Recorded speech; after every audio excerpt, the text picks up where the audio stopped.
What is going on, you guys? Bashtian here, and today I want to go ahead and take a look at Jessica Robinson's Sunavalon Rikka deck profile from the Euros. She got first place at the Euro 2023. Honestly, it was a phenomenal match. All her matches, her top 4 match that we did end up seeing, all the previous feature matches that she's been on, winning the Euros as well. I think she also has a few other, well, no, I don't think, I know she has a few others. This is her channel. You guys did not know. She got top 4 at UK, top 4, and of course she's done, her resume is growing as time passes, guys. So honestly, very impressive victory, but she did actually put her whole deck list on here, guys. If you guys want to go ahead and check out the video, make sure you guys like and subscribe to Sunseed Jess. Now moving on to the actual profile that I want to go ahead and check out with you guys. So I look at her profile, look at her reasonings, things like this, but honestly, I'm not big brain enough to understand the Sunavalon deck to its full capacity yet, but I want to go ahead and give it a shot with you guys, right? So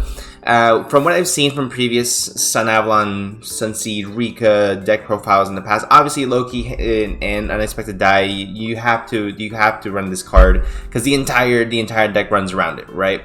But what I want to go ahead and take a look at as well, primarily, is the versatility that is within this deck profile, right? So we're gonna go over all of her choices for her deck list, and then we're gonna go just a little bit more into the intricacies of my opinions as to why I believe this is going to be one of the better builds for the Rikka Sunavalon deck. First, of course, 3 Loci, 1 Regulus, 2 of the Lily Borea, 1 of the Snowdrop Rikka Fairy, 1 Pankratops, 2 Rikka Mudan, the Rikka Fairy, and sorry, it's all out of order. I try to sort it, but you know, EDO Pro sorts it very weirdly. Let me actually go ahead and move my camera a little bit, actually. Oh, nope, that's the whole screen. Alright, there we go. Now we can see it a little bit better, guys. There we go. Okay.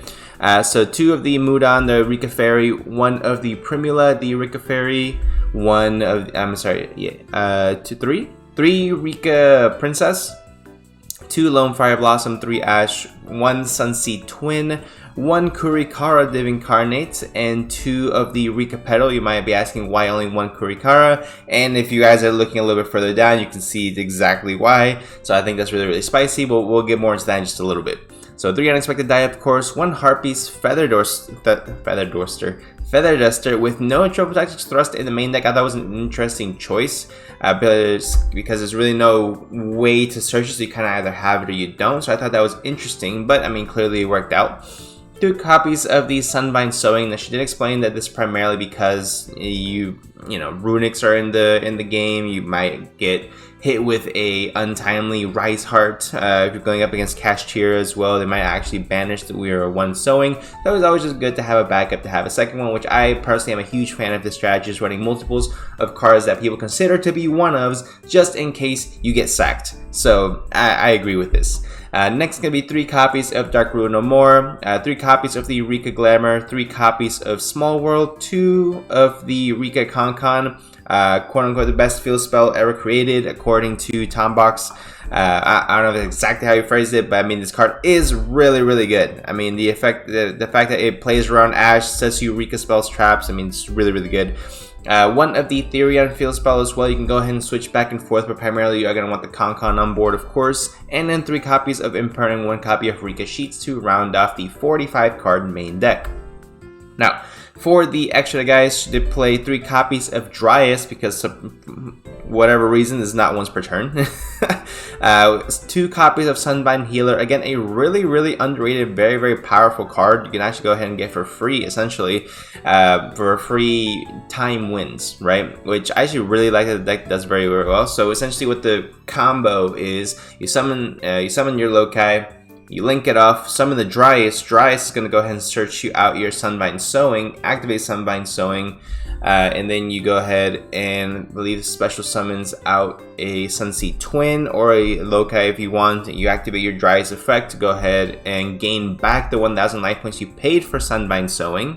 Which is going to make you pay 1,000, I believe it's 1,000, right? Yeah, take 1,000 damage, so you regain it back through Dryas, and then you special summon Healer under it, Healer points to it, and then you gain 300 life points, and all of a sudden you're at 8,300 life points while your opponent's still at 8,000. and then you just win the game from there. So that is really good to know. Of course, it doesn't work when you're in a sudden death. First damage counts because you are still technically taking the damage, I believe. I don't know how that ruling would work. Let me know if you guys know in the comment section down below, that we can learn a little bit more together. But 2 Sunbind Healer, very, very important as well, just in case, again, you get hit with the unicorn, or you get hit with some random nonsense. Your opponent is playing Galaxy Eyes, they summon Galaxy Eyes, Photon Dragon, when they have Galaxy 100, they, banish Sunbind Healer. It just is what it is. Anyway, Sunbind Thrasher, just one of. I don't think I saw her summon this one, but it is still an important part to put a little bit extra damage. 1 Sylvan Dance Peony. I'm going to assume that's how it's said. 2 of the Arose Arrow. 2 copies of the Jasmine Plant Link 2. I can't pronounce that first. I can't do it. 1 copy of the Sunavalon Malayas. 1 copy of the Bengalancer the Surgeon is going to be a big part of your end board as well. 2 copies of your Rikka Queen. 2 copies of your Teardrop the Rikka Queen. And 1 copy of Sacred Beast Hyperiton. So this is actually a card I'm really big fan of. Primarily in decks like anyone that can make a rank 9 actually, so Virtual World, I used to go ahead and play this as well. Really cool card. Honestly, has a negation based off what you're detaching, so it's really cool because you can actually go ahead and build it in different types of ways. Primarily Mosh is going to be the best way to go ahead and do it, and just be able to get that Mosh and get out the way. For the side deck, we have 1 additional copy of Lily Borea for 3 copies potentially if she believes that she's going to be in a more Therion based duel. 1 copy of Rose Whip, which is an extremely impressive card already, with only 400 attack, but I'm sure there are ways to go ahead and protect it. 1 copy of Ghost Bell, which again we'll get to in just a little bit with the searching with Small World. I think it's just really genius how this was done. 1 copy of Plant Spider Orchid, which I don't think was on anyone's radar personally until we saw this on stream, so that was really cool. 3 copies of Drone Lockbird, which I think is a slept-on hand trap in the current format, to be honest with you guys. I think that it hurts quite a bit more decks than people let on to believe. I think it stops the overextension of Purely, it stops the overextension of Kashtira, it stops a lot of massive boards before they are built. That way you have a lot less to deal with. So it is very nice, very few decks can actually play around it. The Dinosaur Archetype is one that could definitely go ahead and play around it, but I mean, how many Dino players are we really seeing? It's very rare as far as that goes.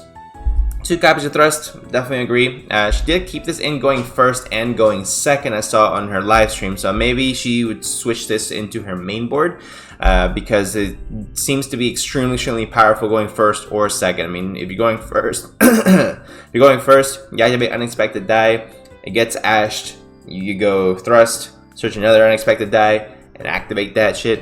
2 copies of Cosmic Cyclone as well, just to get any round floodgates, things like that. Also get rid of the Runic Fountain. 1 copy of Spiritual Water Art Aoi.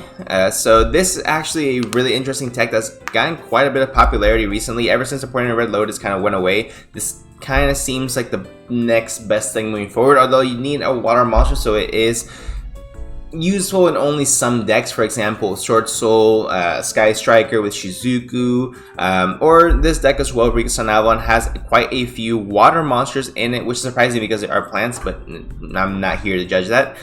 3 copies of Evenly Matched to round off the side deck, guys. That's going to be it for the full deck, so I do want to go ahead and talk about right now, again, what I spoke about earlier, which was the versatility of this deck. So it's really cool the way it all kind of melds together. So clearly you see that the deck is really good at going first, but it is still built for going second. And that's what I love about decks that are naturally very good going first, is that any non-engine that you play in the deck, you can just put a lot of going second cards in there and you're good to go from there. So that's what I absolutely love.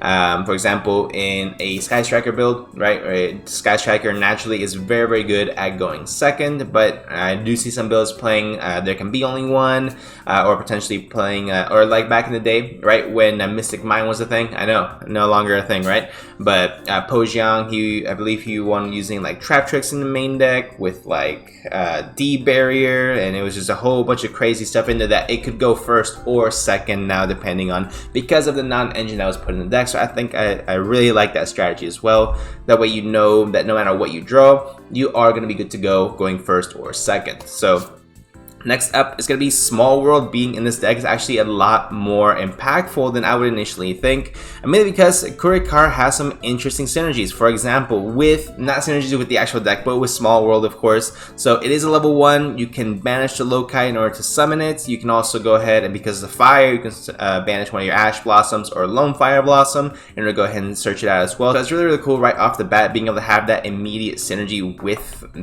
those lines that most people don't see, right? Shout out Pack. But again, Pink Tops is another one as well. Earth as well. You can actually go ahead and search Earth with the Go spell in case you ever need to go ahead and search it out. So that's why I really like Small World in this, is that it has a lot of applicability, because the Rikka Sunavalon deck has quite the variety of attributes with Earth, Wind, Water, Fire as well. That's pretty much taking all of the elemental except for Dark and Light, which is perfectly fine. I mean, as far as that's concerned, because I believe all these are also searchable except for the Orchid through the attribute, but it is a plant, so you can use whatever you want to go ahead and get this out. And that's why I love that Small World in this build, in this specific deck, it's extremely powerful, because you can search literally whatever you want with any card in your hand, and that's what I really like about this deck. Honestly, I've been considering trying out the Rikka Sunavalon strategy. Like I said, my brain is not big enough for this. So that's gonna be it for the video, guys. Honestly, I just want to go ahead and go over with you guys card by card, so you guys know exactly what she played. But definitely still make sure you guys go ahead and check out her video on her new YouTube channel. A link will be in the description down below. Guys, make sure you like, subscribe, and hit that notification bell to her channel as well, guys. Let me know what you guys think in the comment section down below. Is Rikka now considered a top tier deck, or do you guys believe it's the one-off shot? Let me know in the comment section down below. We'll talk about it. And until further ado, see you guys in the next one.